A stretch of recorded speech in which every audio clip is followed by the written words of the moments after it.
आप सभी को मेरा नमस्कार। देखिए, मैंने एक कविता बोली थी एक वीडियो में कि मुझे कांटों पर प्यार आता है।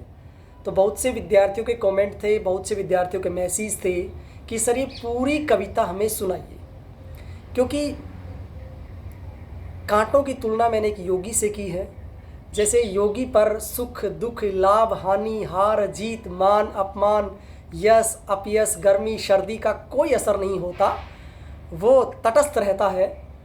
तो मुझे कांटों का भी ऐसा ही लगा, तो इसलिए मैंने वो शब्द बोले थे कविता के रूप में, कुछ चंद लाइनें मैंने बोली थी। तो बहुत से विद्यार्थियों ने कहा कि सर बहुत अच्छी, हम पूरा सुनना चाहते हैं। तो मैं आपको सुना रहा हूँ ये कविता, ज़रा ध्यान से सुनिएगा। कविता का शीर्षक है मुझे कांटों पर प्यार आता है। मुझे कांटों पर प्यार आता है। अब वो कांटों पर प्यार क्यों आता है, क्योंकि मैं कांटों को आप योगी समझ लीजिए कि मुझे एक योगी पर प्यार आता है। क्यों आता है आप समझ जाएंगे।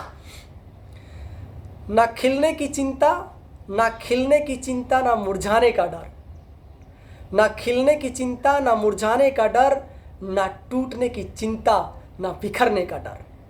ना टूटने की चिंता, ना बिखरने का डर, इन्हें अटल रहना आता है, इसलिए मुझे कांटों पर प्यार आता है। इसलिए मुझे कांटों पर प्यार आता है। जो कांटे होते हैं ना, तो उन्हें टूटने की कोई चिंता नहीं होती और न ही बिखरने का कोई डर, कहीं बिखर जाएंगे। अटल रहते हैं, है ना, अटल रहते हैं, इसलिए मुझे कांटों पर प्यार आता है। तो योगी भी अटल रहता है, वो अपनी साधना नहीं छोड़ता है, चाहे बारिश हो, चाहे आंधी आए, चाहे तूफान आए, अपनी साधना में लीन रहता है। तो इसी तरह कांटे भी एक जगह अटल रहते हैं। ना धूप ना छांव का असर, इन्हें हर मौसम भाता है। ना धूप ना छांव का असर, इन्हें हर मौसम भाता है, इसलिए मुझे कांटों पर प्यार आता है। इसलिए मुझे कांटों पर प्यार आता है। यानी जो कांटे होते हैं उनके ऊपर चाहे कितनी तेज़ धूप हो कोई असर नहीं होता है, और कितनी छांव रहे, छाया रहे, कोई असर नहीं होता है। और चाहे मौसम कैसा ही हो, है ना, चाहे गर्मी हो, चाहे सर्दी हो, चाहे बारिश हो, पतझड़ हो, कोई भी मौसम हो, इन पर कोई असर नहीं होता है। ये सदा एक जैसे रहते हैं। यानी इन्हें हर मौसम भाता है। कैसा भी मौसम हो, कितनी भी सर्दी हो, कितनी भी गर्मी हो, कितनी भी बारिश हो, कितना भी सूखा हो, इनके ऊपर मौसम का कोई असर नहीं होता है। इसलिए मुझे कांटों पर प्यार आता है। तो योगी भी ऐसा ही होता है, चाहे धूप हो, चाहे छाँव हो, और चाहे कोई भी मौसम रहे, वो तटस्थ रहते हैं, उनके ऊपर कोई ज़्यादा प्रभाव नहीं पड़ता है।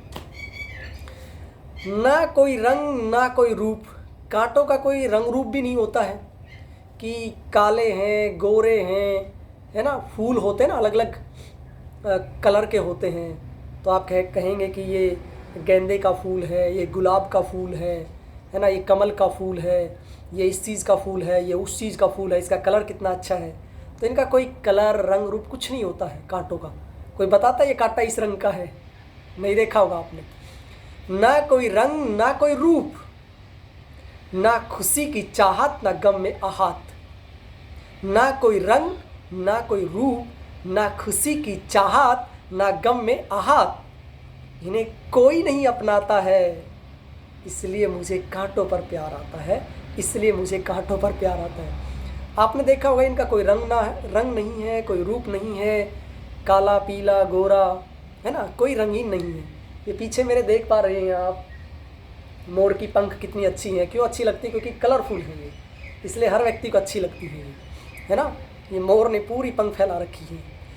तो इनमें खुशी का भी कोई असर नहीं होता, ना खुशी की चाहत ना गम से आहत। यानी इनको चाहत नहीं है कि मुझे खुशी मिले, और ना ही कोई गम में आहत होते, दुखी होते। ऐसे योगी होता है, सच्चा योगी तो ऐसा ही होता है कि उस पर खुशी का कोई बहुत ज़्यादा प्रभाव नहीं पड़ता, और ना ही कोई गम में, दुख में, परेशानी में वो आहत होता है, वो तटस्थ रहता है। तो कांटे भी तटस्थ रहते हैं, और कांटों को कोई अपनाता ही नहीं है, कोई अपनाने नहीं चाहता है। कोई देखा है किसी ने कांटों की माला पहन रखी हो, कांटे घर में लगा रखे हो, मिल जाएगा तो उठा के फेंक देंगे बाहर, या ज़्यादा खतरनाक कांटा होगा उसको तोड़ देंगे। इसलिए कोई नहीं अपनाता ही नहीं।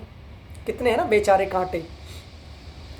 ना श्रद्धा मिलती है, कोई श्रद्धा नहीं करता इनसे, ना श्रद्धा मिलती है, ना श्रद्धांजलि देता है। आपने देखा होगा फूलों, किसी को श्रद्धांजलि देते हैं या किसी का स्वागत करते हैं तो फूलों की माला हमेशा पहनाई जाती है, लेकिन कांटों का कभी नहीं देखा होगा आपने। ना श्रद्धा मिलती है, ना श्रद्धांजलि देता है, ना बालों में बांधा जाता है, ना पैरों से रोंदा जाता है। कांटों को कोई बालों में बांधते हुए देखा है? नहीं देखा है ना। और ना ही कोई पैरों से रोंदते हुए देखा होगा कि कांटों को मैं पीस दूं, है ना। ना श्रद्धा मिलती है, ना श्रद्धांजलि देता है, ना बालों में बांधा जाता है, ना पैरों से रोंदा जाता है। इन्हें आत्म सम्मान की रक्षा करना आता है, इन्हें आत्म सम्मान की रक्षा खूब करना आता है, इसलिए मुझे कांटों पर प्यार आता है, इसलिए मुझे कांटों पर प्यार आता है। ना खिलने की चिंता, ना मुरझाने का डर, ना टूटने की चिंता, ना बिखरने का डर, इन्हें अटल रहना आता है, इसलिए मुझे कांटों पर प्यार आता है। ना धूप ना छाँव का असर, इन्हें हर मौसम भाता है, इसलिए मुझे कांटों पर प्यार आता है। ना कोई रंग ना कोई रूप, ना खुशी की चाहत, ना गम से आहत, इन्हें कोई नहीं अपनाता है। ना श्रद्धा मिलती, ना श्रद्धांजलि देता, ना बालों में बांधा जाता है, ना पैरों से रोंदा जाता है। इन्हें आत्म सम्मान की रक्षा करना खूब आता है, इसलिए मुझे कांटों पर प्यार आता है, इसलिए मुझे कांटों पर प्यार आता है। एक योगी जो होता है ना, उसे भी अपने आत्म सम्मान की रक्षा करना जरूर आता है ना। और भगवान श्री कृष्ण ने गीता में योगी को सबसे बड़ा बताया ही है। गीता के 6 अध्याय के 46वें श्लोक में, है ना, तपस्वी भयो धीको योगी ज्ञानी भयो अपि मतोधिक कर्मी भैसे च धीको योगी तस्मात् योगी भव अर्जुन। हे अर्जुन, योगी का स्थान तपस्वियों से, जो तपस्या करते हैं उनसे बढ़कर होता है, ज्ञानियों से बढ़कर होता है, और जो सकाम कर्मी होते हैं यानी जो फल की इच्छा से कोई भी कार्य करते हैं उनसे बढ़कर होता है। अतः हे अर्जुन, तू समग्र रूप से योगी बन जा। तो इसलिए ये कविता पाठ मुझे करना पड़ा, मुझे ये योगी की तरह से लगे। तो आज के लिए इतना ही। आप ज़रूर बताना कैसी आपको ये कविता लगी। आप सबका बहुत बहुत धन्यवाद।